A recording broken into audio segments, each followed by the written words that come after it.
それでは第8部全体会、国をつくる礎とは何か、世界で果たすべき役割と国家観を開会いたします。まずはじめに、櫻井よし子様より30分間のスピーチをいただきます。櫻井様、どうぞよろしくお願いいたします。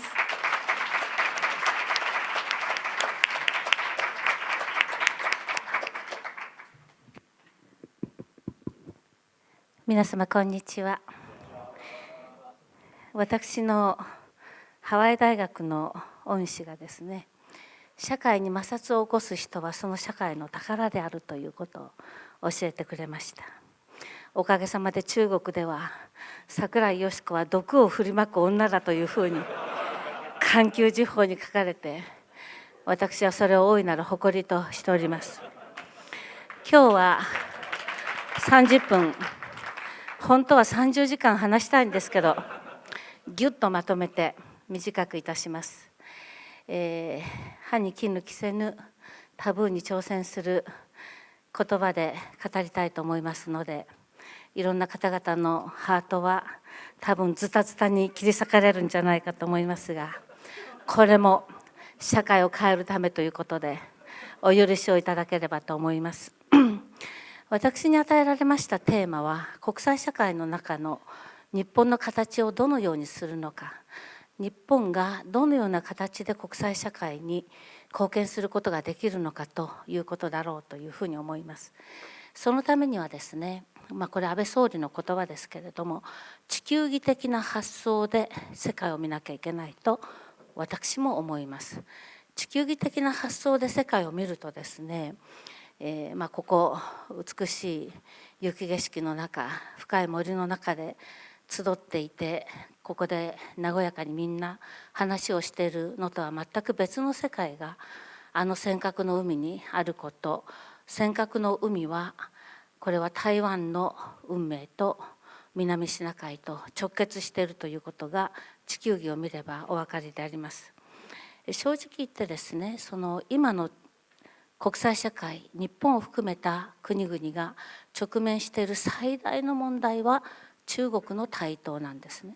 そしてその中国がかなり私たちとは異なる価値観を持っているということが問題なんですね。アメリカが台頭してもヨーロッパが台頭しても私たちはそれほど問題には思わない。なぜなら基本的な価値観というものが、これ原ジョージさんなんか後でと反論なさると思うんです。アメリカはゴリゴリの利益主義だ、我々と違うというふうにおっしゃると思うんですが、それでも国際法の遵守とか人権とか自由とかですね、民主主義という意味では基本的に私たちは一致しておりますので、それほど脅威に感じないんですけれども、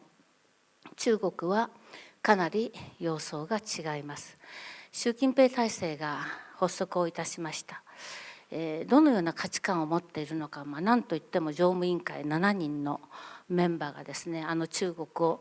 建前上10年引き継ぐわけですね。でこの10年が本当に10年続くかどうかわからないというのが中国研究者の今の見方でありますけれども、10年続くという前提のもとで考えるときに、習近平さん自身の価値観というものが少なくとも言葉に表現された次元でどのようなものであるかということを把握しておく必要があるだろうと思います。3つ特徴があります。中華思想、共産党至上主義、軍事最優先。で軍事最優先は今までもずっと同じでありましたけれども、習近平体制になって顕著に異なる言葉が2つあります。一つは平時における軍事力の活用ですね。これ紛争が起きた時でも圧力が起きた時でも何でもない平時における軍事力の活用。もう一つは軍事闘争に対する備えを最優先する。これはかなり南シナ海、東シナ海の現状を見ると実感として分かることではないかなというふうに思います。加えて私はニューヨークタイムズの報道というのはいつもある意味そうですね、ある種の留保を持って読むんですけれども、昨年10月11月の中国の汚職に関する報道は見事だったと思います。日本のメディアであれができるところがどこにあるのか、朝日新聞は関係者がいるかどうか知りませんけども、文化大革命の時に中国一辺倒の報道をいたしました。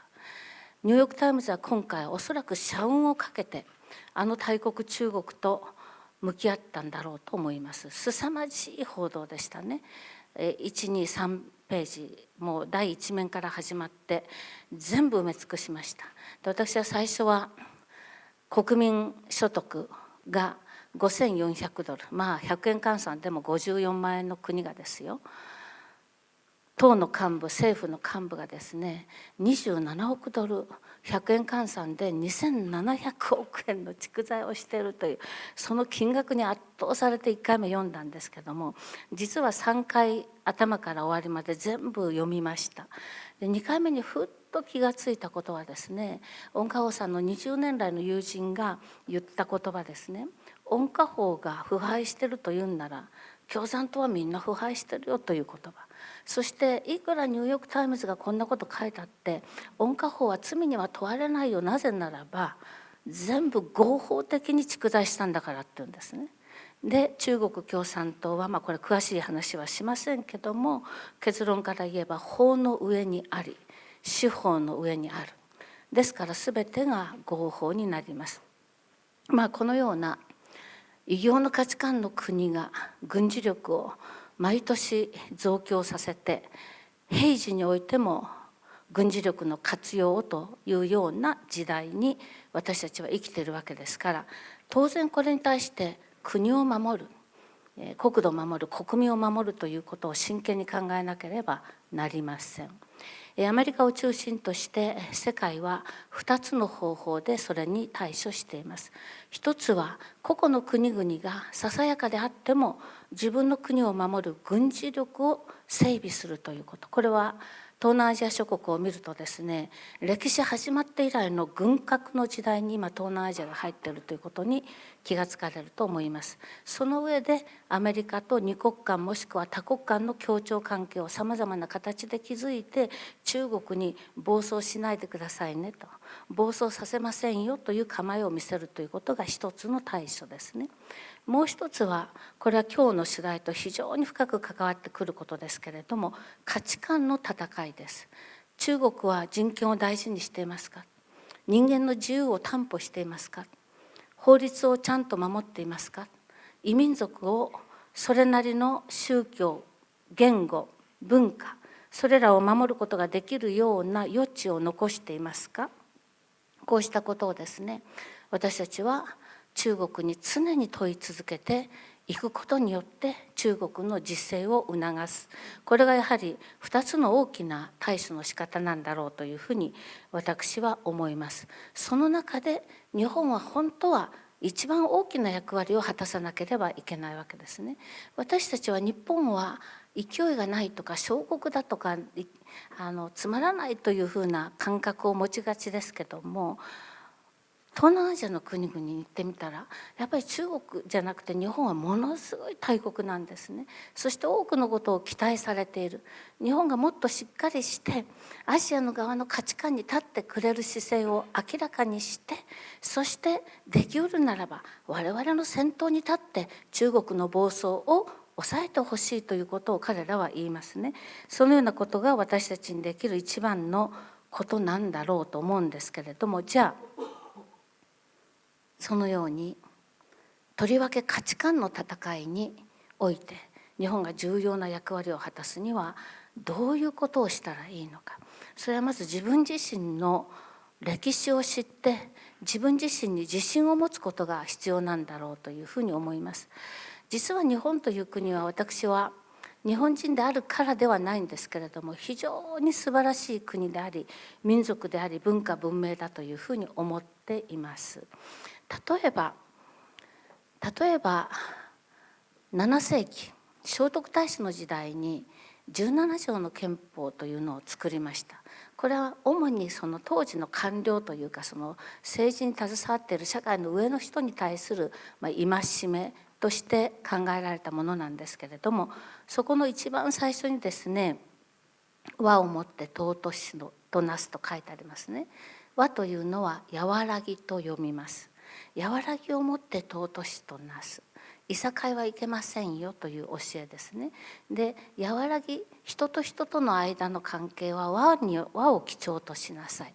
多くの人々、グループとグループの間の関係も和を基調としなさい。いろんな違う利害団体、それから部族などいる時も全部和を基調としなさいということです。で、それを担保するために聖徳太子はいろんなことを17条にわたって書いてありますね。人の社会というのはいろんないさかいがあるから、例えばそのいさかいを解くための、今でいう裁判ですね。裁判などは公正なルールでやらなきゃいけませんよと。石が浮かんで葉っぱが沈むような不公正なやり方はダメですよ。そして人の上に立つ人は朝早く起きて働きなさい、夜遅くまで働きなさいというふうにですね、非常に高い倫理観を17条にわたって謳っているんですね。これを私たちの国の統治の基本といたしました。で、それを文言にして残しているわけですね。で、じゃあ今の時代から考えるとこれは当たり前じゃないのと、法律を重んじて上に立つ人はもっと頭を垂れて公正な裁きをして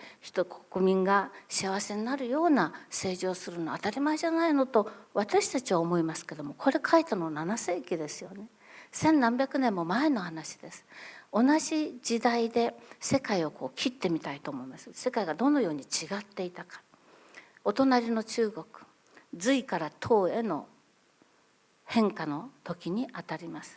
隋というのは常に戦争ばっかりやってたんですね。ですからもう何十年かですぐ倒れました。唐になりました。その時何が起きたか。平和な政権交代、王朝交代などではありません。液政革命といって血塗られた歴史がそこでまたもう一つ重なったわけですね。前の政権はもう天命に背いたのであるとして、この人たちは天命に背いた存在であるから殺されてもしょうがないんだということで虐殺が起きるわけですね。王朝交代のたんびに虐殺が起きる。大体2割から3割の人が殺されたという説があります。ひどい時には9割の人が殺されたという説がある。これは本当に日本人にとっては信じがたいことですが、ちょうど隋から唐へと変わってその液政革命の悲劇が起こっていた時に、私たちの国は17条の憲法を書いたんですよね。アメリカはどうですか。まだ国として生まれてもいません。ヨーロッパどうですか。多くの国々でやっぱり武力を基軸とする領地争い、権力争いというものが行われていました。こうしてみると私たちの国の文明というのは非常に穏やかであるということが分かります。そういうと、でもそんなものは千何百年の歴史の中で全部なくなっちゃったんじゃないのという方が必ずいらっしゃると思うんですが、じゃあ明治維新、それから1200何十年経った明治維新の時に一体何が起きたかというのを見てみたいと思います。明治維新というのは我が国が260年余りの鎖国の末に封建外交で開国を迫られたわけですね。開国してみたら私たちの国は産業革命以前、技術革命以前ですから非常に貧しい。それから国際法もよく知らない。それから全ての面で遅れているということが分かりました。時は帝国主義の時代でありますから、まさに弱肉強食であります。好きあらば日本を切り取ろう、できたら植民地でもしたいという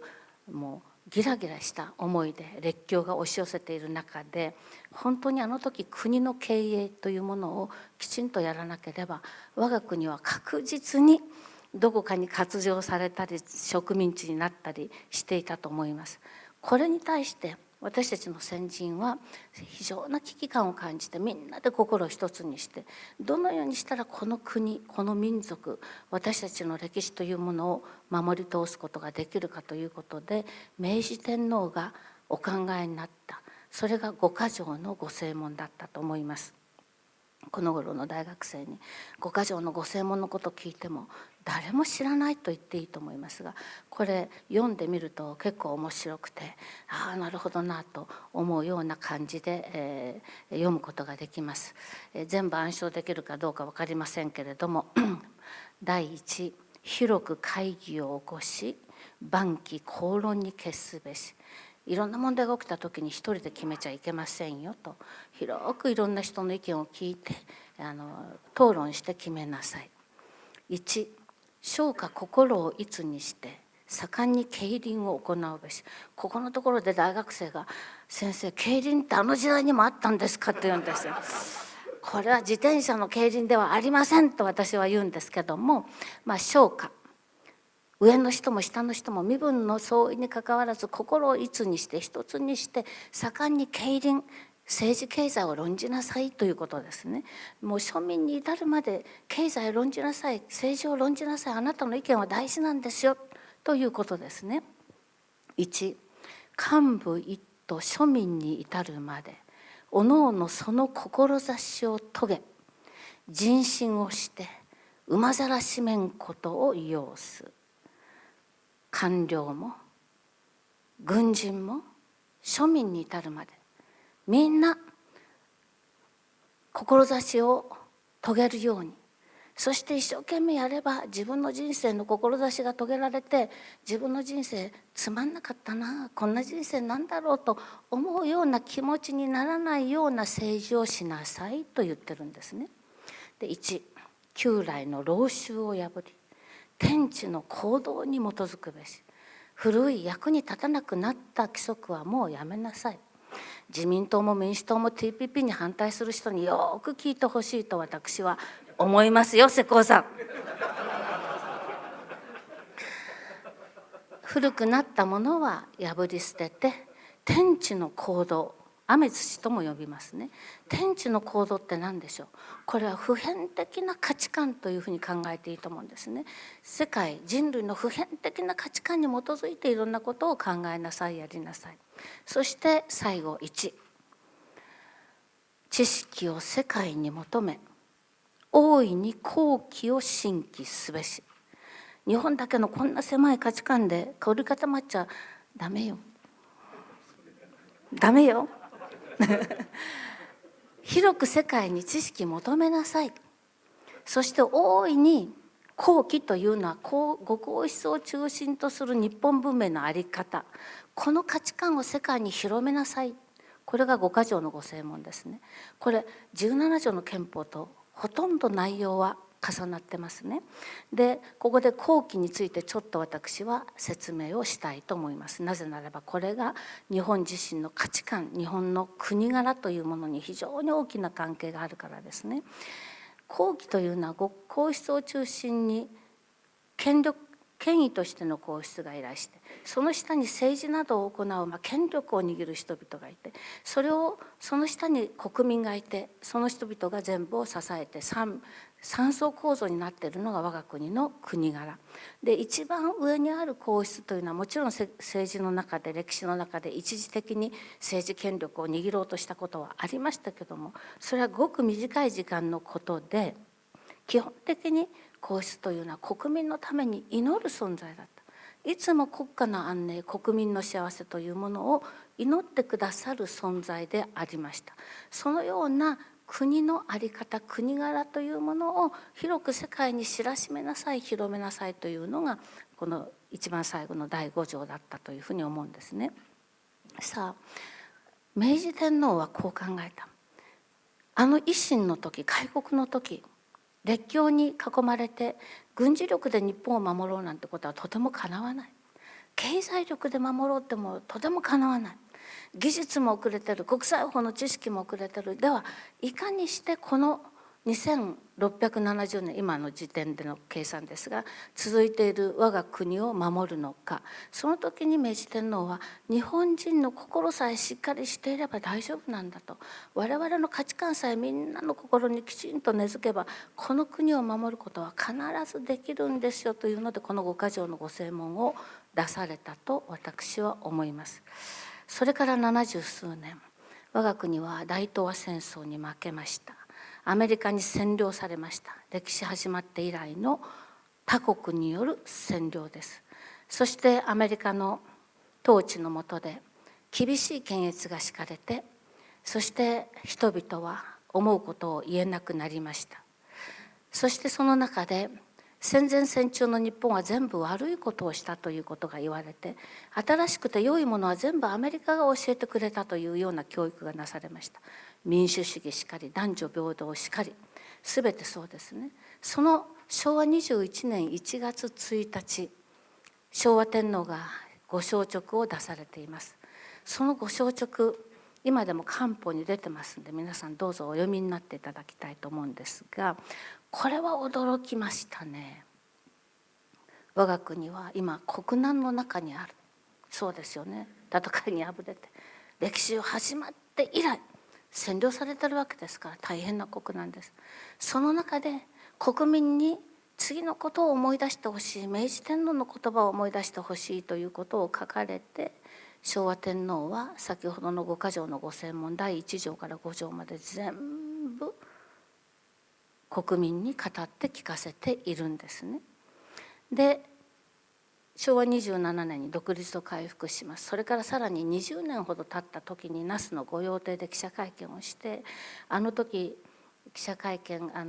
ご詔勅を出されたことは人間宣言というふうにメディアに報道されましたけれども、実際にこのご詔勅を読んでみると、五箇条の御誓文が一番先に来ますね。どうしてですかという質問を記者がしてるわけですね。と天皇陛下こう答えておられます。それが一番大事だったんですと。人間宣言とか何とかっていうのはもうそれはもうどうでもいいことですと。私が国民に知ってほしかったのは、我が国に今持ち込まれた全ての良き価値観が他国によってもたらされたものであるかのように国民が考えているけれども、あのような考え方というのは我が国の数千年の歴史の中でずっと実践してきたものです。その証拠に明治天皇が五箇条の御誓文の中にきちんと謳われていますという趣旨のお答えをしてるんですね。昭和天皇はおそらく日本国民をもっと元気出してくださいと。今占領下にあります。我々は全て悪いことをしたというふうに思い込もうとしているけれども、そうではなくって日本国の価値観というのはこれほど素晴らしかったんですよ。そのことを思い出して元気出してくださいね。もう一回我々の精神で国を作り直しましょうというお心ではなかったかなと私は思っています。さあ、あと3分しかありませんので急いで結論を申し上げます。今我が国を取り巻く環境というのは、私は明治維新大東亜戦争での敗北に比してもなお厳しいものがあると思います。隣国中国が先ほど来申し上げているような非常に強い力を持ち、そして領土拡張の野望を隠しません。アメリカを中心とするアジア諸国が先ほど申し上げた2つの方法で対処しようとしておりますけれども、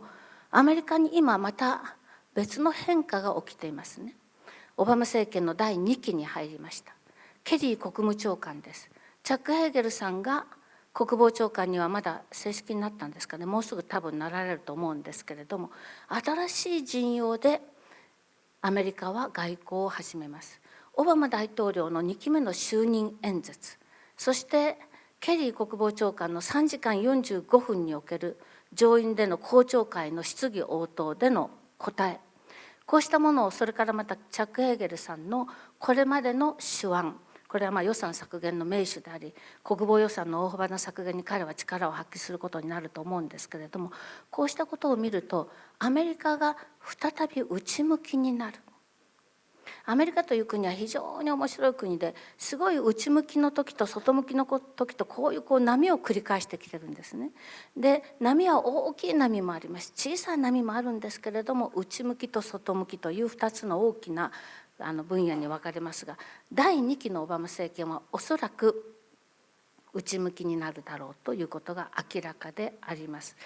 その時に私たちは、例えば尖閣で中国が習近平さんが平時における軍事力の活用、軍事闘争への備えを最優先せよと言ってですね、各部隊を盛んに回って後部激励していて、そしてレーダーを火器管制レーダーという、これはもう攻撃用のレーダーだということを日本政府はきちんと分析をしているわけですが、それを照射した。これ普通なら敵対行為としてもう軍事闘争になってもおかしくないわけですけども、そのような国がいる時に私たちの政府はですね、いざとなったら安保第5条が適用されるのかしら、されるとクリントン国務長官が前国務長官が言ってくれました。安心安心というようなところにとどまっているわけですね。じゃあアメリカにその意思があったとして、アメリカにとってみたらどうでしょうかね。あの尖閣諸島、岩だらけの小さい島ですよ。誰も住んでない。なんでこんなちっぽけな島のために我々はアメリカの国民の命を犠牲にするんだという思いは必ず湧いてくると思います。でこの尖閣、台湾、南シナ海、そして大きな意味での対中国戦略ということが分かっている人であっても、やっぱり私は日本国政府が何かしない限りはアメリカは前に踏み出すことはできないと思うのは当たり前だろうというふうに思います。そうした時にやはりここで必要なのは、国家というものは一家の主みたいなものですよ。一家のお父さんが自分の妻、子供、両親、これを守らずして誰が守ってくれるのか。国家もそうですね。ですからやっぱり男は、そして今時は女もそうなんですが、自主独立の精神を持ってないとダメなのと同じように、国家もやはり自主独立でなければならないというふうに私は思っています。自主独立といっても、日本国の自主独立は先ほど来ご紹介いたしました五箇条のご正門に見られるように、決して偏狭ないわゆるナショナリズムではないわけですね。その意味で私は原ジョージさん、後で公益資本主義というものをお話になると思いますが、それと日本の文化、文明、伝統というのはぴったり合っていると私は思っています。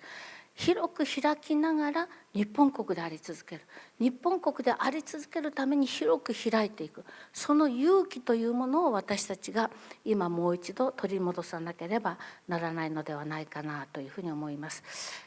実はもうちょっと毒っぽい話をしようかなと思ったんですけども、それはまた後ほどのセッションの中でご紹介したいと思います。どうもありがとうございました。櫻井様、ありがとうございました。引き続きパネルディスカッションに入ります。パネリストの皆様はお名前をお呼びいたしますのでご登壇ください。パネリストはジャーナリスト櫻井よし子様、引き続きよろしくお願いいたします。西濃ホールディングス株式会社代表取締役社長田口義孝様、デフタパートナーズグループ会長アライアンスフォーラム財団代表理事原ジョージ様、モデレーターは衆議院議員内閣府副大臣西村康稔様です。なお本セッションはグロービス .tv にてライブ動画配信をしております。それではどうぞよろしくお願いいたします。皆さんこんにちは。このセッションのモデレーター役を仰せつかりました西村康稔です。どうぞよろしくお願いします。ただいまは櫻井よし子さんから中国の台頭をはじめとして日本が直面している課題、あるいは世界が受けているチャレンジ、これについてお話がありました。その中で日本が歴史的に培ってきた価値、日本が果たすべき役割、果たせる役割、これについてもいろいろお話がいただきました。このセッションではその日本の持っている強みとか伝統的な価値、これを世界の中でどう生かしていくのか、あるいは開かれた国というお話ありましたけれども、グローバルの中でアメリカ的な価値に対してどう向き合うのか、さらに言えば大きな課題で言えば国家資本主義と言われる中国、ロシアといった新しい新興国のやり方に対してどうルールを守るようにやっていくのか、このあたりのところをぜひ今日はご議論をいただきたいというふうに思っております。2期目のオバマ政権、内向きになるというお話ありましたけれども、歴史的に見ても2期目の大統領はですね、もうあと何年か4年しかないわけですから、成果を求めて妥協しがちな傾向にあるというのも言われておりまして、強硬なブッシュ政権ですら最後は北朝鮮に対して妥協してテロ支援国家を解除したわけでありますので、2期目っていうのはなかなか付き合うのは難しいわけですけれども、ぜひそのあたりのことも含めてですね、今日はご議論いただければと思います。よろしくお願いいたします。最初に今のお話をいただいてですね、田口さんからご案内のとおり田口さんとは3万人の従業員を抱える運送企業ですけれども、人材を育て、そしてまた世界でどこの国よりも正確に物を運ぶ、届ける、どんなに厳しくても必ず物を届ける、すごいですね。大雪であろうが何であろうがやるわけでありますので、そのあたりの日本の企業の特に現場の持っている価値をですね、どういうことを大切にしながら企業として成長しているのか、あるいは現場のからの声をですね、ぜひまずお伺いしたいと思います。よろしくお願いします。はい、ご紹介いただきましたホールディング田口でございます。大変両巨頭に囲まれまして、私の土俵は現場であるということで、現場の話をさせていただこうと思いますが、一番誇りに思いますことはございます。それは、我々労働集約産業で人がたくさんいますが、同じ価値観が通用して、それが世界に誇るサービスの提供ができるということであります。今西村さんからお話がございましたように、我々運送業を営んでおります。そうしますと、その時間の正確さ、そして荷物の扱いの仕方、そしてそれに対しての相手に対する渡し方、こんなことが日本では当たり前というふうに思っておりますことが、当然海外で行うとですね、それが思うようにいきません。現地の提携会社と一緒に話をしていても、同じ価値観ではありません。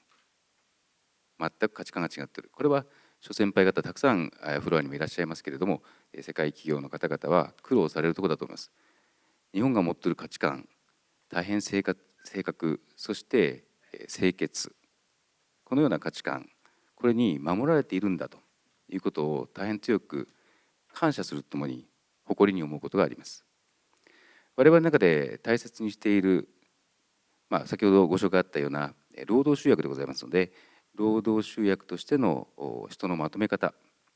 として、例えば5つぐらいのコンセプトがあります。日本の方に言うと当たり前なんですが、このコンセプトはおそらく世界で言うと全くずれたものになります。一つは環境整備と言います。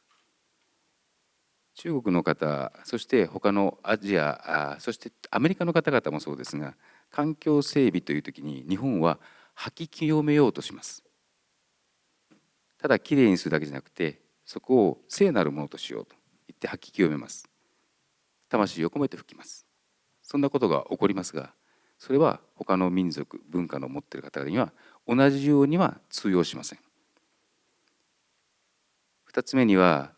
礼節中心主義というのを我々持っています。挨拶をしましょう。当たり前でございますけども、それは他の国の方々には通用することではありません。結構面白いのは、いただきますとかっていう、ごちそうさまとか言って言うと、日本人は当たり前でございますけども、他の国ではそれがうまく通用したかどうかっていうのは共通ではありません。そして3つ目は全員参加。全員で経営やっていきましょうというようなことを言います。これはもう他の国では役割分担が決まっておりますので、現場は現場、そして使う方は使う方といって分かれておるところもあります。しかしながら全員参加ができる。全員参加でやろうよというと、現場のパートのおばさんでさえ経営に対する意見を言ってくれます。これはことが日本人の強みであります。そして労使協調体制。使うものとマネジメントと、そして使われるもの、これは一緒にやりましょう。手を取り合ってやっていきましょうということを労働集約は特に強く言います。そして最後には自己責任で考えましょう。人のせいにしない。これらのコンセプトを実は我々の中では社訓とか教育の中に当たり前に持ち合わせておりますけれども、環境整備っていうのはやはり物の正常を好む神道から受け取っておるなということを感じます。また礼節中心、きちんとした、ご挨拶をしようとかいうこと、これはやはり武士道からもらっておるんじゃないかというふうに思っております。全員参加、すべてのものは仏であるよという仏教から来とるのかというふうにも思っています。また労使協調、これもそうです。先ほど聖徳太子の17条の憲法の話ありましたが、和をもって尊しとなすということで、立場の違うものであってもしっかりお互いを認め合い理解をし合おうというところがいただいています。また自己責任はこれも武士道からもらっております。実際このセッションで我々が当たり前というふうに私どもの会社の中で思っていた価値観っていうのを紐解いてみると、それは日本人が世界に誇るべき精神文化として神道、仏教、そして武士道からいただいているものじゃないかということを感じることができます。これこそが我々が世界に誇るべき精神文化であり、決して卑下することはないと思っています。おそらくこのような精神文化は日本の四川風土から育まれたものでありますので、我々はこれをどんどん世界に広く広めていくこと、これこそが我々の役目ではないかということを感じる次第であります。ざっくりそのような全体的な話で恐縮ですが、現場から離れないということで、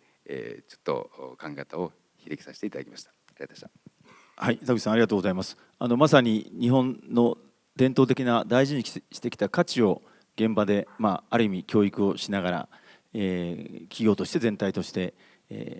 日本企業として成長してきているっていう姿を今お話しいただきましたけど、後ほどまたフロアの皆さんからもご質問もいただきますけれども、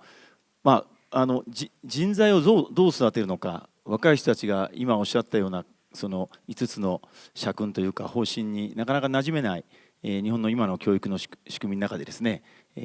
本当に利己的なあるいは閉鎖的な感じの子どもたち、若者どんどん増えてきてますので、そのあたりのことをちょっと後ほどお伺いをしたいと思います。では次に原さんにですね、まさにアメリカ的な価値、企業も短期的な利益を追求すると、そうじゃないんだと、もう少し中長期的な実現すべき利益とともにですね、実現すべき価値があるんだということで、公益資本主義という考え方が出されておりますけれども、その日本の目指すべきその姿というところを少しお話しいただいて、これは世界回っておられますから、アメリカに限らず全体の中での世界全体の中での少しお話をいただければと思います。テーマがね、国を作る礎は何か、世界で果たすべき役割と国家観という、もう非常に大きな大切なテーマですね。そのためには、日本で前提条件として我が国の独立、この自主独立というふうに桜井さん言われましたが、これを守るための要件というのは3つあると。これはしっかり守るべきですね。一つは食料の安全、エネルギーの確保の安全、3つ目は防衛上および外交上の安全と、この3つ、これがないと、我々の国は国ではなくなってしまうと。こういう前提条件の上で、我が国はどういう世界観、国を作る礎とは何かということになると、自分の国の文化だとか歴史、伝統、それから言語、こうしたものをしっかり守り、これをさらに進化させていくと。それと同時に多様化の時代に入ってきました。これはもう世界中の国々で、英語がフランス語がイタリア語がドイツ語なんていう話の時代ではなくて、アフリカやラテンアメリカ、アジアが台頭してくると、言語などは英語一本だけは非常にうまくいかないような時代に入ってきます。多様化の時代ですから、自分の国の文化や歴史や伝統や言語を大切にすると同じぐらい、相手国の同じものも大切にすると。昔は西洋列強の時代には文化に優劣をつけて、そして劣ってるところを従わせようというふうにしたんですね。お前は英語をしゃべれと、お前はキリスト教を信じようと、こういうふうにして世界は作られてきましたが、これからは多様化の時代、これからはそれぞれが違っているということをもうはっきり分かった上で、その違いを認めた上で自分の考え方を主張していくという時代に入っていきます。こういうことを我が国の礎にする大きな理念に置くべきだと思います。こういうふうにした上で、具体的にはどうやればいいのかということになりますと、先進国の日本、アメリカ、ヨーロッパの国々が今抱えている大きな問題、金融危機、そして経済の不安定、先ほどダボス会議の15のアジェンダがありましたが、ああいう1項目ずつの対症療法を議論するのではなくて、根本的なところをしっかりと議論して解決に結びつけていくといった議論を日本から起こしていくんだと。そこに公益資本主義っていうのがあるわけでありますが、別に公益資本主義は何のを追っかけるのがいいのではなくて、なぜこれが重要かというと、一つはアメリカもヨーロッパも日本も新しい技術革新に基における産業というものが起きにくくなってきてるんですね。だからフェイスブックとかアップルみたいにですね、技術とは関係ないああいった会社群の時価総額が伸びていくような時代に入ってきているわけで、テクノロジーの例えば iPS 細胞の山中さんの作られたものに対して会社が100社200社できたとして、どの会社も、私はこういう会社ばかり経営しているわけですけども、最初の5年間は売上ずっとゼロですよ。10年ゼロかもしれない。そして累積損失が毎年溜まっていって、私のやってる会社はみんなそうだけども、5年目ぐらいには累積損失100億円ぐらい。10年経てばこれがですね、時価総額5000億円1兆円の会社になっていくんですけれども、その時間をかけて投資をしていくっていう仕組みが今もできないんですよ。これを打破していくようなシステムを日本から、そしてこれを日本で成功させてアメリカヨーロッパに普及させていくと、これはもう欧米は喜びますよ。先進国にとって感謝される国、日本が登場します。やり方は具体的にはもう大体私はやり方全部分かってるし、それをここで話すのには時間がありませんけれども、2つ目は途上国。途上国はアジア、アフリカ、ラテンアメリカ、こういう国々が非常に大きな力を得てまいりました。2050年には日本、アメリカ、ヨーロッパ、それにロシアも加えた世界の先進国の人口は 15% 以下になります。85% 以上は途上国ですよ。携帯電話だって自動車だって住宅だってですね、人口の数だけ植えるんですよ。いや、貧しい国なんか変えるわけないじゃないかっていう人もいるけど、私が1976年に中国に初めに行った時に、観光客なんかいないのか、パスポートコントロールもなくてですね、本当に貧しい国で、あれがたった30年で、総額の GDP では日本をしのぐなんて誰もなかった。アフリカなんて貧しいってバカにしてはダメで、1976年当時の中国よりは今のアフリカの方がはるかに豊かです。で、全般のその2050年までは主にアジア、中国、インドがこの成長を牽引しますが、後半はアフリカですよ。2000年の人口は70億人が2100年には100億人になると、国連人口推計は予測しておりますけれども、ネットの30億人、日本30カ国分が増えるのはこれアフリカなんですよ。ですからこういった地域、この国々の雇用と産業を促していくというやり方を日本がどのようにして協力できるのかと、同時に貧困問題を解決していくと。西村さんが今司会のところで欧米型の株主資本主義や中国型の国家資本主義といったものに対して欧米、中国の国々は成功しているというふうに思っている人もいるかもしれませんが、現にアフリカの方は非常に不満を持っています。中国の進出の成功例ばかりが言われますが、2年前のザンビア大統領の就任演説の国会演説なんかでも、中国人はインベスターね、投資家ではなくインフェスターだと、寄生虫だというふうに国会で言うぐらい、こんな激しい言葉を使っていいのかとこっちはびっくりするようなことをですね、アフリカの大統領たちが言うぐらい不満を持ってるんです。一方、西欧に対してどうかという、昨日も誰かコンセッションなんていう話をしてましたが、欧米の世界銀行とか IMF が仲介しているやり方のは、鉄道にしてもですよ、お前の国の鉄道を運営してやると、その代わり今後30年間の売り上げは全部その会社に渡しなさいと。じゃあその国は何がやられるんだというと、鉄道を運営してもらえる、それだけですよね。しかも国営の時に比べて民営化しますから、従業員数は非常に少ないと、雇用も減ると。そして儲けるためには旅客列車よりも貨物列車を充電した方がいいので、旅客列車はなくしてしまうと。そうすると住民も使えないから貨車の屋根の上に乗らなきゃいけないと。こういうような西洋型の開発、これは鉱山でも同じです。このいろんな事例をいろいろ話していくと面白いから、これは皆さんいつまででも聞きたいと思うかもしれませんけども、こういうアフリカの人たちやアジア、ラテンアメリカの人たちが不満に思っているからこそ、ベネズエラにチェベス政権ができ、ボリビアにモラルス政権ができですね、エクアドルにコレア政権ができ、こういうふうな、アメリカのその持っている価値観とは合わないところに対する民族主義の台頭、この民族主義はアメリカの合衆国、特に国務省がおかしいんだけども、共産主義と間違えて捉えるところが、米国のバカなところではありますけれども、現実にはそういうふうになっているので、そのバキュームという、真空をついてまた中国が入ってくると、こういう繰り返しのところを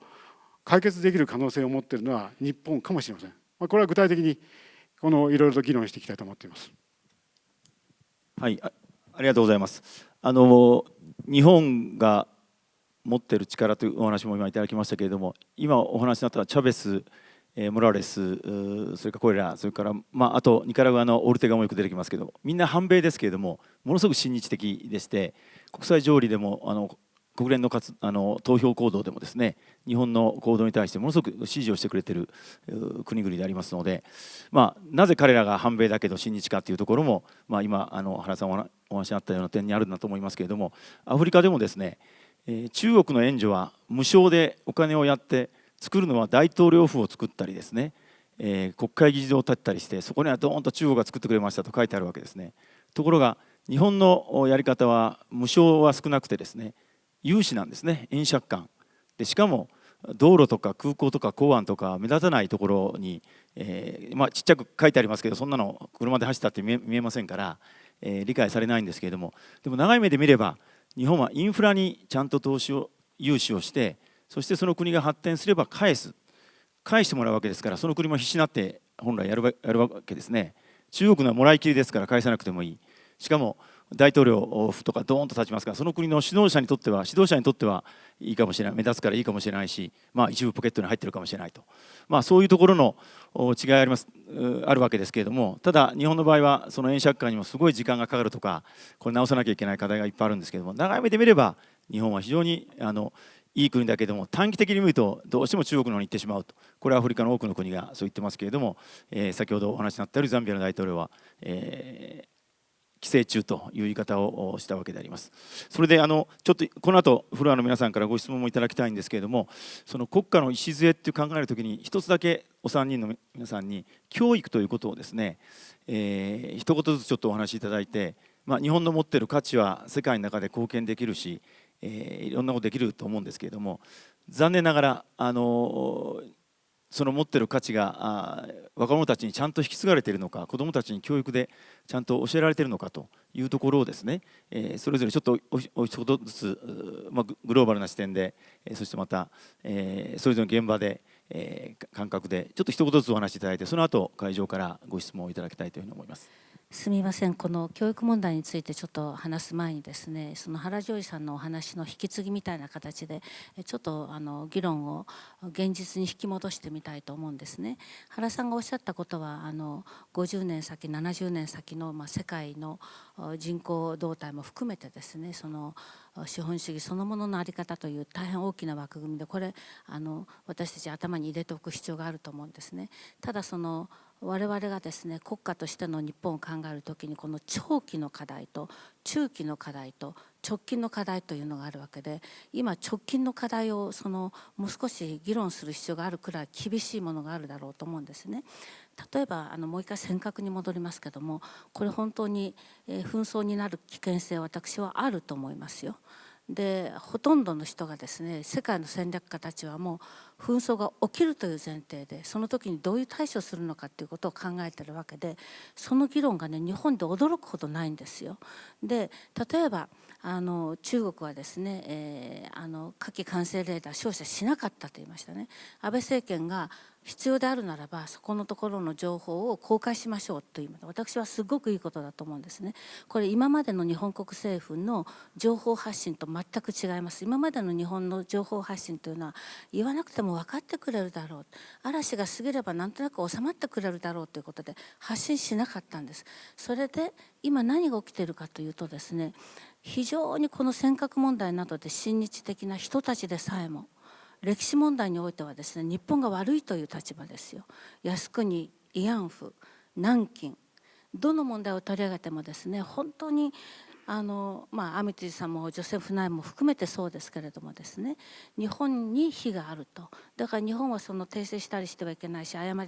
なきゃいけないしということなんですが、何故にこういうことになったのか、これは国家としての情報発信能力の違いなんですね。中国の対外広報予算どのくらいか、これ1ドルをいくらにして計算するかにもよりますけども、約1兆円弱ですよね。毎年1兆円弱。加えてアメリカに中国版の CNN を作りましたよね。もうアメリカのその CNN が全世界に湾岸戦争の時からいかにアメリカ的な価値観を広げてアメリカの味方を作ったかということを私たちみんな知ってるわけですね。みんな知ってるけども日本国何もしなかった。中国はこれは情報だということを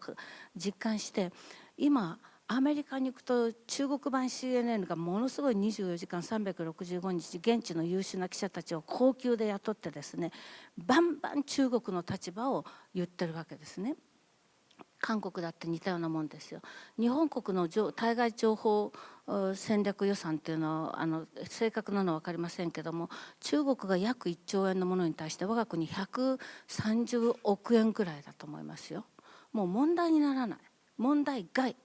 外務省を見てみましょう。物を言わないことが大事だって、物を言わない方が常識だというふうに言って、歴史問題などについて彼らは決して前面に立って言うことないんですよね。ですから私今回安倍さんがもしくはその小野寺さんが情報を公開しますよと言ったことはものすごくいいことだと思うんですけども、ここのところの国家としての情報発信能力をどうするかということを考えないと、せっかく素晴らしい価値観を持っていてせっかく素晴らしい ODA やったって誰もそんなこと気がつかないんですね。だからそこのところの国家戦略で、これはもう尖閣の問題と今ある危機に直結するだろうというふうに思いますね。そしてもう一つ、やっぱり自主独立の国家と私は抽象的な言葉で言いましたけれども、原さんも言いましたけれども、これもっと詰めて考える必要があります。自主独立って一体どういうことですか。経済においてなんで我が国は TPP 反対するんですか。過去20年間の経済成長、我が国だけですよ停滞しているのは。500兆円規模の GDP を20年間維持したところが何が偉いのってアホじゃないかと思いますね。他の国は、中国はこの20年間で経済24倍ですよ。他の国みんな右肩上がりですよ。我が国だけフラット、そしてちょっと下降気味。何故に人口減少、少子高齢化。高齢化の社会は消費なんか増えませんよね。しかも人口が減る。その中で我が国の経済を見ると、対外貿易、輸出と輸入全体の経済の 27% ですよ。ドイツは 72% ですよ。しかも国内市場はどんどん小さくなっていくときに、我が国の経済どうやって成長させるんですか。これ開くしかないですよ。60年代70年代どんどん成長していた時っていうのは我が国広く開いてものすごく輸入してものすごく輸出していた。それが今やたった 14% の輸出と 13% の輸入、これでやっていけるはずないわけですから、長期的に考えても中期的に考えても TPP はやらざるを得ないんですよ。守るべき農業はある意味いろんな政治的な知恵を絞って守ればいい。守るべきところは他の国いっぱいあるわけですから守ればいいんですけれども、そこと TPP やらないということは別物だと思うんですけども、せっかくと言ったら民主党が怒るかもしれませんけども、300いくつも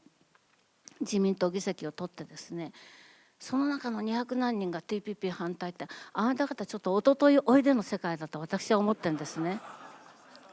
本当に。ですからこの経済を開いていくということとですね、もう一つやっぱり国防ということを考えなきゃいけないんですね。国防、我が国の自衛隊は形だけは軍隊でありますけれども、本当の意味での軍隊では全くない。警察官の職務執行法の範囲内で活動しているだけですね。これはもう皆さんよくご存知のことだと思いますので詳しい説明はしませんけれども、やっぱりここ自衛隊法の改正、集団的自衛権の行使、そして憲法改正、これきちんとみんなで議論してですね、できるだけ早くやっていかなければならないというふうに私は思います。それを言った上で教育なんですけれども、やっぱり教育は本当に戦後ずっと私たちの国の子どもたちがですねいい方向に行ってきたかなというと、素直で優しい子どもは増えましたけれども、やっぱり自分に自信がない、自分の国の将来に自信がない、夢を描くことができないという、もう各種 OECD の統計なんかを見るともう歴然とした差があるわけですね。だからここはやっぱり、あなたは何故にこの日本列島に生まれてきたんですか、こんなに素晴らしい文化文明、こんなに素晴らしい国に生まれてきて、これを守っていきましょう、これからも未来はあるんですよというふうに、やっぱり日本人としての歴史教育というところを基本に置いた素晴らしい倫理観をおのずと生活の中ににじませるような教育をやらない限り、いくら算数の計算いっぱいやらせたって、いくら国語の漢字の書き取りやらせたってですね、ここの根本のところで日本国と日本民族の歴史に自信を持つというところから始めないと、私は難しいだろうというふうに思っています。すいません、長くなりました。はい、ありがとうございます。防衛省の持っている情報を公開していくことを、それから今の TPP の議論もそうなんですけれども、なんかこれは日本的価値のある意味一面かもしれないんですけど、主張するとか、議論を起こすとか、それを国際社会でやっていくことに対してどうも内向き、これは外務省のこれまでの傾向であったと思いますし、どっかに沈黙は金というか、そういう日本的なそっちの面をすごく大事にする面があったんだと思いますけれども、TPP にしたって交渉に参加してそこで議論すればいい話ですので、それすらやらないっていうのは、個人的にはもう最初からそういう立場、今日来ている自民党の多くの人はそういう立場じゃないかと思います。民主党は知りませんけども、安倍政権もそういう方向で何か、公約がありますので、そこを乗り越える糸口がつかめないかということを、日米首脳会談でやろうという、これは総理がおっしゃっていることでありますけれども、前向きに進んでおりますので、大きく変わってきていると思います。田口さん。教育問題に関しては、価値観の違う方々に対する手法というのは因数分解です。で、今、ゴールは、貢献です。今、櫻井先生がおっしゃったように、誰かのためにということ、それからそれを夢に持っていくというようなことがゴールですが、手法としての因数分解というのはあります。価値観の違う方には、例えば車をきれいにしましょうということを申し上げるときに、車をきれいにすると接近運転はしない、つまり防衛運転に徹すると。そうすると事故を起こさないと、事故を起こさないと君のためになるよということできれいにしましょうというような因数分解をして教えます。でそれをやっていくと、お客さんのところにきれいな車で来るとお客さん喜びます。きれいですねと言っていただくと、褒めていただいて嬉しいと、あなたのためになったなということで喜んで、それが伝わっていくということで、価値観の違う人には因数分解をしています。以上です。はい、ありがとうございます。櫻井さんが言われた短期的なところもね、私も話した方がいいと思うけど、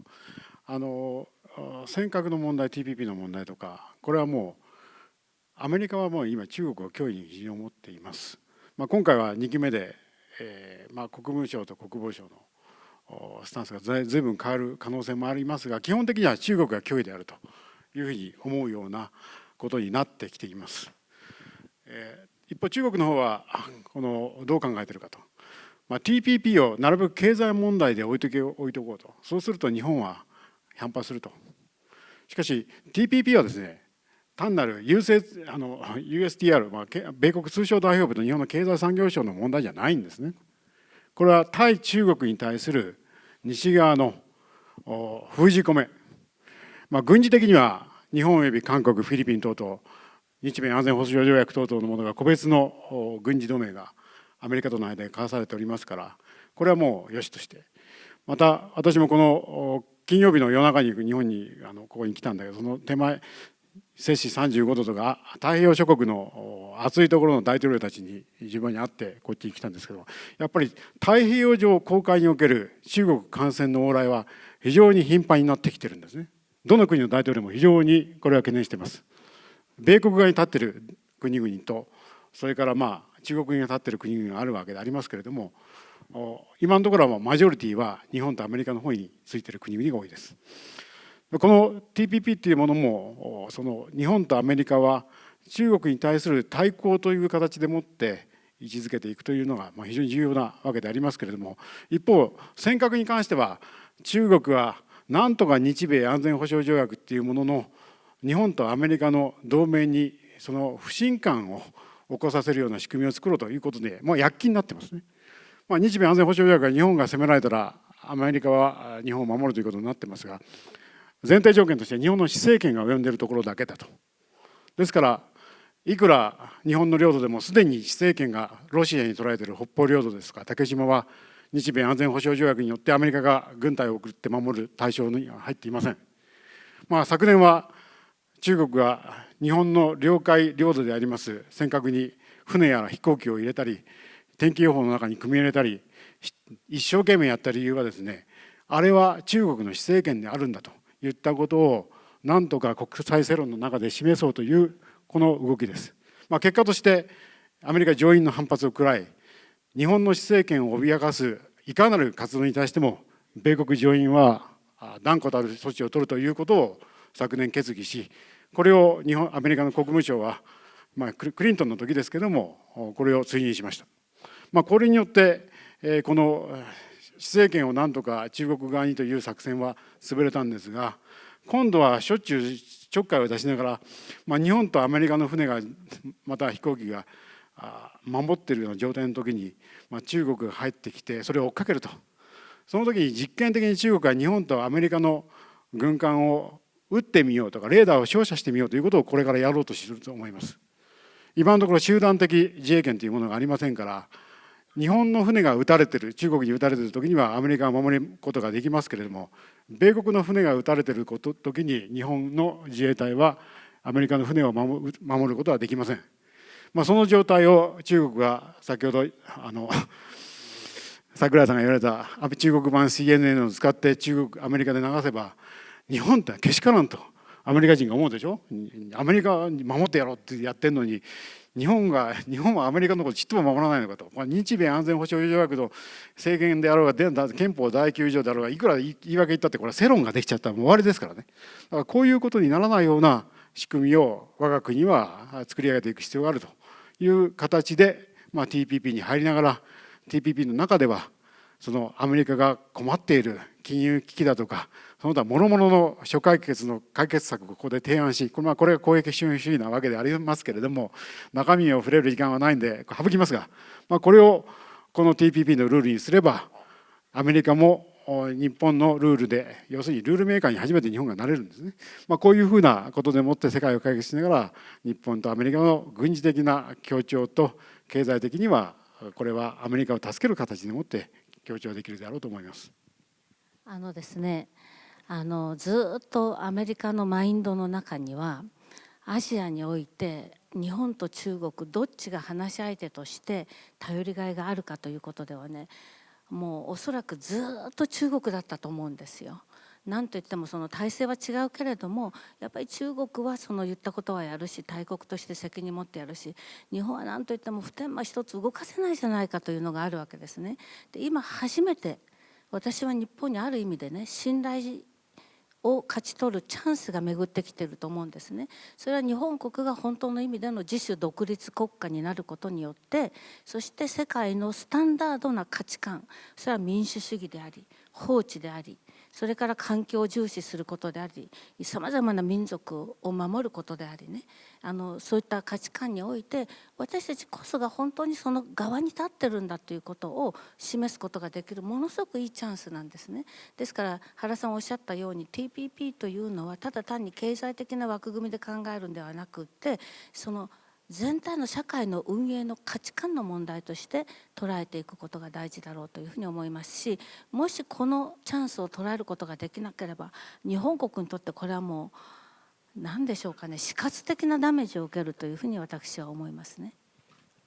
まさにお話あったように、もう今週ですね、日米首脳会談ですね、来週開かれますけれども、その時に、TPP の議論もあるでしょうし、それから集団的自衛権はじめ普天間の議論もあるでしょうし、日本がその世界経済の繁栄、あるいは平和と繁栄、世界の平和と繁栄に対して、果たせる役割、果たすべき役割について議論がなされると思いますので、ものすごく大事な局面を迎えていると思います。TPP についてはですね、今お話あった通りで、日本が入り、オーストラリアが入り、カナダが入り、でアメリカを中心にやってますけれども、アメリカは別途 EU とも EP を議論しだす、日本も EU とも議論しだす。つまり成熟した先進国が全て入った形で新しいルールを決めていこうというわけですから、当然日本はその中で主体的な役割を果たして、それを将来国家主義的なロシアや中国にどうするんだと、守るのか守らないのかということを突き詰めていく、そんな役割もあるんだろうと思います。それでは残り10分ほどになりましたけれども、我こそはと思う方にぜひ挙手いただいて少し議論したいと思いますが、一番最初に北岡先生上がりましたので、はい、ぜひ。現在国際大学におります北岡です。櫻井さんしばらくです。主として櫻井さんのお話で多くの点は全く賛成です。中国の問題性、日本文化の素晴らしさ、 TPP にぜひ入るべき、こういうことはいずれも賛成なんですけれども、また原さんのお話も大変私賛成で、アフリカの将来性、日本がいかに評価されているか、こういうことは全くその通りです。というのを前提で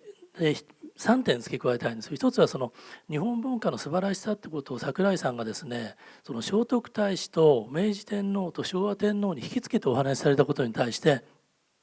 私はちょっと違和感があるんですね。17条の憲法がいかにできたか、どういう影響を受けているか、昔からいろんな研究があります。それから5か条の御誓文出た時、明治天皇は15歳です。であれを作ったのは百合厚生が作り、木戸公院が作り、木戸公院を 2,3 年忘れてたと、そういう経緯もあってですね、それをどう使ったかは別なんですけれども、つまりその日本には第一に公家の文化以外に誰か触れられましたけど、武家の文化っていうのもあってですね、そういうのを組み合わさって今の素晴らしい文化ができている。ですからそれは日本社会がその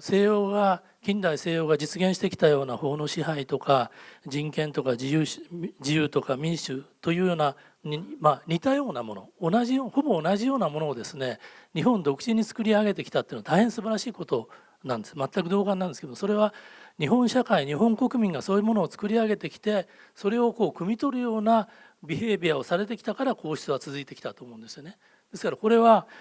天皇がこうだからとかですね、皇室がこうだったからというところに還元するのは私は危険だと思います。我々国民が、そして政治家がそういう努力をすべきだというふうに我々は私は考えたいと思っています。2番目、中国の宣伝に負けてるのは確かなんですけども、ただ一部の方が言われるような日本は侵略をしたことがないとかですね、南京虐殺はなかったと言った途端に我々は今の100倍の宣伝費をかけても世界では勝てません。なぜならそれはあったからです。でなかったと言ったらないということを我々は巨匠責任証明しなくちゃいけないんですよ。確かにそういうものがあったと。しかし中国が言ってるそんな規模じゃないし、中国にも責任があったというふうになった時に初めて我々は議論の土俵に乗り、世界の多くの国の支持を得られるんです。そういうわけで侵略してないとかですね、そういう言い方はですね、むしろ日本を窮地に追い詰めるものだと私は思っています。第3、確かに緊急を要するんです。今の私は日本が安全保障能力を高めてほしいと思っています。それはもちろん9条を変え、そのために96条を変えいいんですけどね、今日の地球を読むに書いてるんですけども、本当に緊急だったら予算をつけ自衛隊法を変えればいいんです。今自衛隊合憲なんですから。でこれで9条6条を変えて憲法改正手続きを変えると、9条2項をその次に変えて何年かかるんですか。そういうことが私は関連論だと思うんですよ。今自衛隊は合憲ということになってるんですから、その役割を強化するということに直ちに踏み出すべきではないかというのが私の意見でございます。ちょっと何人かまとめてご質問いただいてから、ちょっと田村さん、それから後ろ湯崎さんかな、はい、どうぞ田村さん。ちょっと何人かまとめて、何人かまとめていただきましょう。田村さんどうぞ。手短にお願いします。はい、いいですか。私は櫻井さんの意見賛成で、人口動態と経済成長ってのは全く関係なくて、安倍さん最近それを言ってるんですけど、いい例がドイツで、ドイツっていうのは日本の 1.5 倍のスピードで人口が減少してるんですけど、経済成長してるんですね。これはなぜかというと国を開いてるからです。で西村さんがおっしゃったね、その日本は考えないっていう話ですね、物を言わないって話ですけど、これは僕は日米同盟ができてから思考停止してると思うんですよ。日米同盟ができる前はワシントン軍縮会議とか国際連盟の脱退とかありましたけど、結構日本国際舞台で行ったんですね。やっぱり今は櫻井さんが言われたようにジョン・ケリーの公聴会での発言とかオバマの就任演説聞いてると、内向きプラスどっちかというと親中みたいな感じになってきてるんですね。だから日米同盟は大事にするけど、やっぱり日米同盟に頼りすぎない、自分の頭で考える外交をしっかりやっていかなきゃいけないということと、もう一つ中国脅威論に対してはやっぱり中国も中グラグラしてるんですよね。共青団の幹部が来た時に20年間でゼロ成長でこんなにデモも起きないなんか本当羨ましいって、嫌味かはどうか分かりませんけど、彼らにとってはですね、経済成長しないともうデモだらけになるっていう。でやっぱりその高齢化の問題とか格差の問題とか今の大気汚染の問題とか国内グラグラしてますから、ぜひ政権にやっていただきたいのは、軍事もそうですけど少なくとも情報活動ですね。自分の頭で情報を集める、分析する、そして仕掛けていく、仲間の国を引き入れていく、あとはもう中国のそのグラグラしている内政に対して仕掛けていく。これはあんまりお金かからないのでぜひやっていただきたいと思います。後ろ、湯崎さん。広島県知事の湯崎でございます。今ですね、非常に大きなフレームワーク、外交とか防衛、あるいは価値観といったようなですね、フレームワークで、我が国の礎ということについていろいろご示唆をいただいたんですけども、我々で多分すごく気になるのはですね、ボトムアップ的に考えたときに、じゃあその中で、例えば中国と、その企業であるとか、あるいは自治体がですね、どういうふうに付き合うべきか、つまりこういう中で、このままその、いろんな外交上の考えも入れながらですね、少し、距離を置いたスタンスを取っていくのか、それとも、そうは言ってもですね、いろんなその草の根からつながるその、ネットワークというかそういうものもあるわけですから、あるいはそれが逆にその安全保障上ですね、役に立ってくるということもありますから、付き合っていくということか、私は個人的には引き続き付き合っていくべきかなというふうには思っているんですけども、これはぜひですね、西村さんも含めてですね、ちょっと簡単にご意見を、そういうディスカッションがちょっと我々には必要かなというふうに思ってます。はい、ありがとうございます。中国のセッションは実は別に用意されていると聞いてます。明日あるんですね。それぜひご参加いただければと思いますが。はい。で、大変申し訳ないんですけど、ちょっと時間があと数分になっておりますので、ちょっとそれぞれのお三方から一言ずつ、今一言では聞かないかもしれませんけれども、ちょっと反論もあると思いますので、していただいて、まとめたいと思います。手を挙げていただいた方、すみません、どうも。はい、北岡さん、どうもご質問ありがとうございました。非常に重要なポイントを含んでいて、このセッションの意義を深めるようなご質問であったと思いますので、時間は短いんですけれども、できるだけお答えをしてみたいというふうに思います。まず第一に、その第一問ですけれども、天皇そのものが5か条の御誓文17条の憲法を作ったわけではないであろうし、それを支えたその武家社会による価値観というものがあって初めてそのようなものが日本国全体としてできたのであるから、このことを天皇ご自身に結びつけるのは危険であるというご指摘だったというふうに理解をいたしました。その通りであろうかと思います。日本国民の総意として天皇というものを、皇室というものを権威ある存在として位置づけた。それをその下にあって、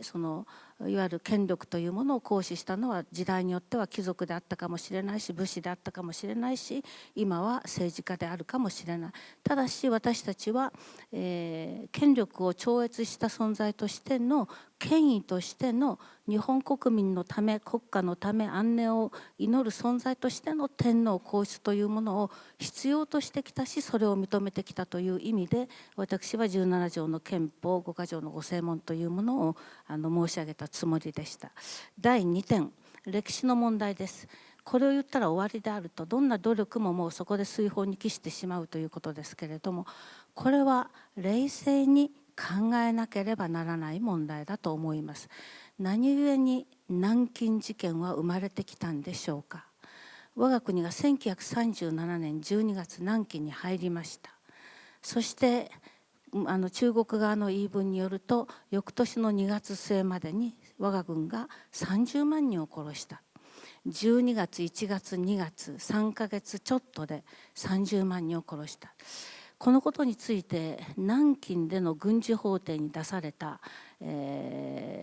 書類というかその資料があります。でそのことに基づいて書かれた本があります。関東血類録という本です。関東の関は都が落ちる、陥れるの関とですね、血と涙の記録、関東血類録、これを読むとですね、日本軍が入ってきてから朝から晩まで銃声が響いて殺された、一発の銃声は一人の中国人の死を意味する。こうやって30万人殺したというようなことが書かれています。そしてこの文章を書いた人は実は国民党の軍人でした。国民党と共産党の戦いで国民党が敗れた時に蒋介石と一緒に台湾に逃れました。台湾で最後まで一生安楽に暮らしました。北村稔さんという立命館大学の教授がいろんな中国の文章を集めてトラック何杯分も集めて南京事件の探求という本を書きましたけども、その中に面白いくだりがありました。この関と血類録を書いた人の日記が見つかったんですね。毎日毎日日記を書いていた。でこの人は南京市内安全区に住んでいました。で安全区にいて彼は1937年12月25日クリスマスパーティーをしてるんです。1月のある日一日中碁を打ってるんです。2月のある日今日も平々凡々と過ぎたという記録を日記に残している。関と血類録を書いたのと同じ人物です。関と血類録の中では朝から晩まで銃声が響いて我が同胞が殺されていたと書いてあります。その現場にいた人が日記の中で今のようなことを書いた。私たちはどちらを信じるか。私は日記の方を信じたいと思います。私はその度その度日本が歴史問題で言われる時に冷静に事実をもって反論すべきところは反論しなければならないと思います。反論しない、発言しないということは中国、韓国などの言い分がその通りそのまま通ってしまうことになります。私は日本のしたことが全部正しかったということを言うつもりはありません。我が国も間違いを犯したでしょう。そのことを認めた上でしかし事実はこうでしたねということを粘り強く日本語、英語、中国語、韓国語さまざまな言葉にして発信すべきだと思います。それを我が国外務省はしてこなかった。北岡さんも国連次席大使でいらした時にそのようなことをなさったのかどうか私は知りません。知りませんけれども我が国の情報発信が極めて足りなかった。足りない結果が今このような歴史的な不名誉の淵に立たされるというところに来ているんだろうというふうに私は思います。ですから歴史問題を頭から否定するというそんな野蛮なことを言っているのではなく、歴史問題についてはあくまでも第一事実です。第二冷静さです。そして相手に分かる言葉で決してもう感情的にこのことはなりがちなんですが、このことに関してだけは日本人は絶対感情的になってはならない。事実を出して冷静に静かに順々と毎回説く。これをやらなければ私は日本国の私の父の世代、祖父の世代、不名誉はどうやって晴らすんでしょうか。この前田中健さんとテレビで話しました NHK で。そろそろおまとめわかりました。じゃあそこじゃあ96条の改正は私は日本にとって死活問題だというふうに思っています。今のままの自衛隊でよろしいではないかというご意見もありますけれども、北岡さんそのようにおっしゃいましたけれども、ごめんなさい。そうですか。自衛隊法を次々と変えていくということが大事です。私もそれは全く優先順位の優先順位全くその通り。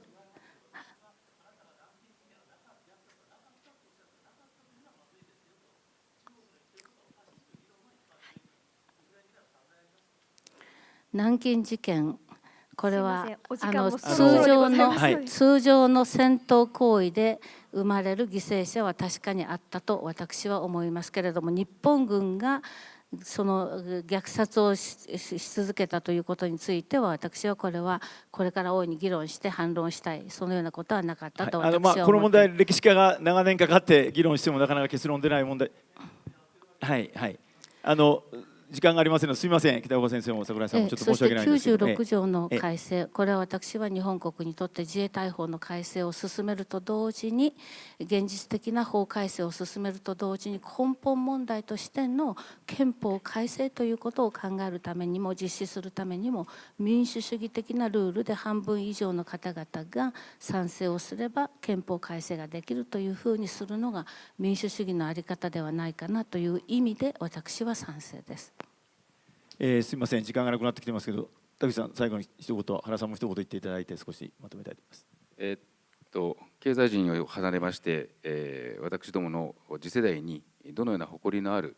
経済環境、そして日本の思想、そして国の在り方を伝えるかということに、事実を正確に伝えましょうというのは大事なことですけれども、目標があってそれを伝えます。それだけはずらさないようにしておきたいというふうに思っております。以上です。原さんどうぞ。会社は株主のものだっていうふうに考えるのが、一般的にアメリカの考え方です。で、同じその利益を上げるならば、10年かけるよりも5年よりも1年、1年よりも1ヶ月と。で、今日投資したら明日儲けると。こういうふうなところにその大きな今経済の危機の大問題があるんですね。で、株主資本主義といったものをどうやって正していくかと。そして中長期の成長を促していくような仕組みを、これをコエフィションシーと言いますが、このことについては多分時間もなくなると思ったから、渡辺さんがこれを配布してくれることになっているはずなので、皆さんは机の上に置いてあるでしょ、確か。置いてある。そう。じゃあそれを見て、読んでいただければ大体わかると思いますが、あとは何でも直接詳しくお話をしますから、ぜひともまた別の機会にお話をしたいと思います。大変何人かの方手を挙げていただきましたし、議論も中途半端で終わってしまって、私の進め方が稚拙で本当に申し訳なかったんですけど、一点だけですね、必ずやこの21世紀で新しい世界の秩序の中で日本の価値、日本が果たすべき役割って非常に大きなものがあって、これは日本が世界のリーダーとして世界から